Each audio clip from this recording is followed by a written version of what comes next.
আহা কি আনন্দ আকাশে। গাড়ি চালাইলে এই মেয়েটার কাছ থেকে শেখা উচিত আমাদের। কত সুন্দর, কত ট্যালেন্টেড, যা না দেখলেই নয়।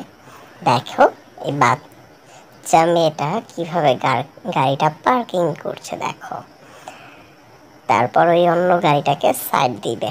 আমরা তো হইলে ডাইরেক্ট গর্তে ফালাইয়া দিতাম, কইতাম যে অ্যাক্সিডেন্ট হয়েছে, মিথ্যা কথা কইয়া দিতাম। তাছাড়াও আমি তো গাড়ি চালাইতেই পারি না। দেখছো কত সাহসী মেয়ে। ভালো লাগলো।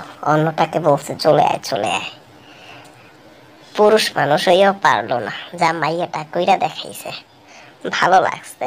তো সেই জন্য আমাদের চ্যানেলটাতে একটু সাবস্ক্রাইব করে আমাদের পাশেই থাকুন, তাই না? এই যে মেয়েটার গাড়িটা পার্কিং করা শেষ, অন্য গাড়িটাও চলে গেল, মেয়েটা আনন্দে চলে যাচ্ছে। খুদা হাফেজ।